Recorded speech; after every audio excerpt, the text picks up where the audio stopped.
situation is. It's all about you at Terry Ryan Law Firm. Check them out on the web again, terryryanlaw.com, and please tell them that I, Amy Oliver, sent you. Well, speaking of brilliant legal minds, I am always pleased to have with us on the Amy Oliver Show Rob Natelson, constitutional scholar from the Independence Institute. Rob, it's been, I know you guys are always busy there, you and David Kopel, but this has been a particularly busy month for you, all of you. You've been working, you submitted some amicus briefs to the Supreme Court. You've been writing about them. So thank you for taking some time to explain what you've been up to at the Independence Institute. It's always an honor to be on with the great Amy Oliver. I like that. We'll just sit here and pat each other on the back. Makes for really good. We might get a few people who flip the dial over, so we can't do that. I want you to address something that you have on your blog, and before we get to President Obama and his harsh words for the Supreme Court. One of the things that you highlight on the blog, and you can find everything Rob writes at constitution.i2i.org.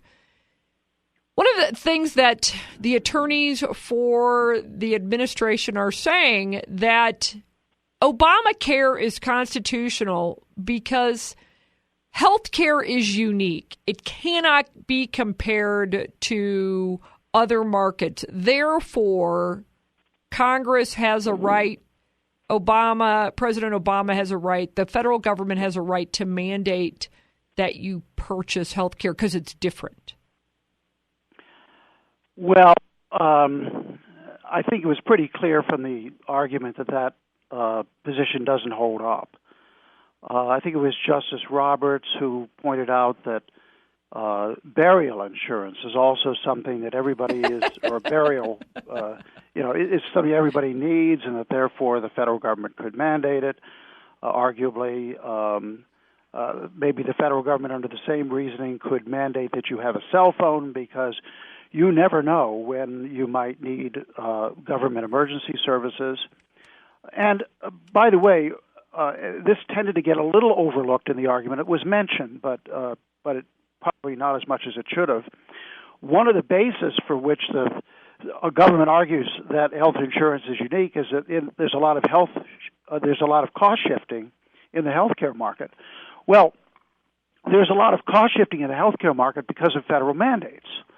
And so what they're doing is they're bootstrapping themselves. They're saying, because we, the federal government, exceeded our authority earlier by imposing mandates in hospitals, therefore, we now have further authority to cure the problems that have arisen that we created in the first place.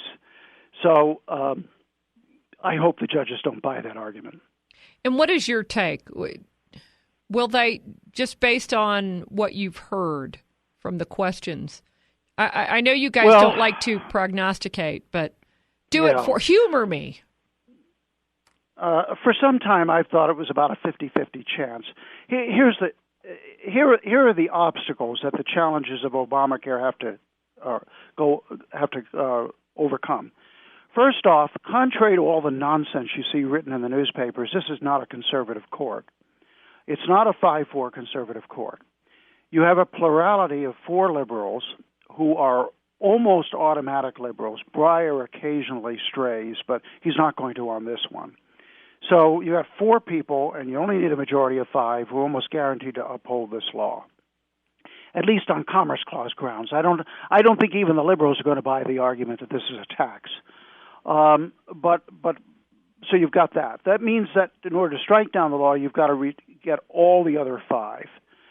Well, you've got 2 people on the court, Scalia and Thomas, who generally try to follow the Constitution as it was originally written.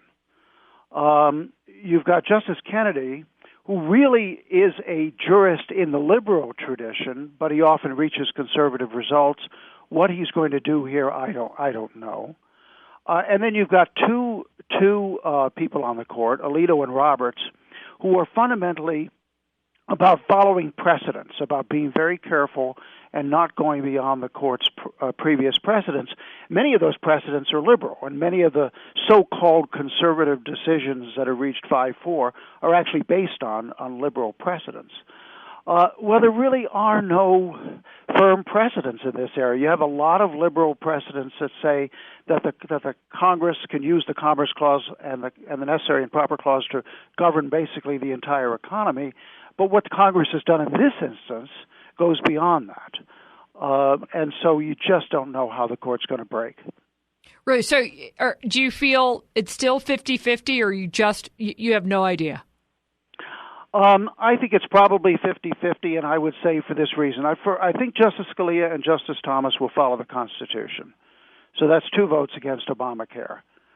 I think that the other 3 will be very cautious about extending the already overextensive powers of Congress, because I don't think there's a limiting principle here. In other words, I don't think the government convincingly came up with an argument that, hey, look, if you uphold this mandate, it doesn't mean that Congress has all power. So the uniqueness it means that Congress does have all power. So that's where your uniqueness argument comes into play, where it says, that's right. Okay, that's right.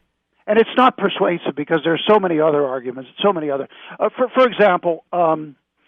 There's so many other ways that you can phrase it to get around that.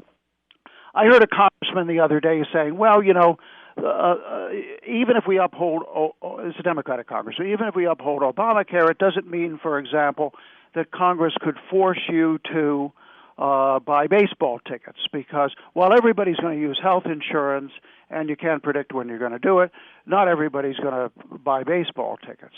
But if you take the baseball example and you rephrase it, you talk about the market for entertainment. If you phrase it as the market for entertainment, everybody is going to spend money on entertainment. They're going to do it at times that aren't necessarily predictable. For example, you don't know when your team is going to be in town, and you don't know when you're going to retire or have the money available for entertainment. So you can make exactly the same argument that since everybody's going to use it, the market for entertainment is unique, and therefore the government can start mandating that you buy particular entertainment products. So that's one of the reasons why Solicitor General Verrilli has such a tough time. It's not that he's a bad lawyer. He's an excellent lawyer, but just that trying to draw that line is impossible. Let me just mention very quickly the one disappointment I had with the debate is that it was largely about drawing this abstract line and not about drawing the line the Constitution draws. Amy, we know what commerce means in the Constitution. We know what necessary and proper means in the Constitution. And it's not about health care. It's not about forcing you to buy stuff. And it's not about insurance other than cargo insurance. And so that's the line that should have been discussed. And if you use the line the Constitution draws, there's really no question Obamacare is unconstitutional. Well, and I guess there would be some hope in that when the decision is rendered, let's hope that they come down on the side of the Constitution, that they would actually cite some of those arguments so that precedents going forward provides that limit on Congress. Yes. One thing we did in one of our briefs, amicus briefs filed on behalf of the Independence Institute, is that there's a new book out there of which I'm a co-author that discusses what the necessary and proper clause really means. And by the way, Amy, for all the talk about the Commerce Clause, the Obama case is really a necessary and proper clause case. And by the way, the government basically conceded that. But the necessary and proper clause has been the subject of study by me and 3 other scholars. And we put out this book on it, and we took the conclusions and presented them to the court for the first time. When you understand really what that clause means, you understand why Congress cannot use it to regulate the entire healthcare market. I'll tell you what, coming back, I want you to discuss that. Tell us why it falls under necessary and proper. We discussed it a little bit last week with David Kopel.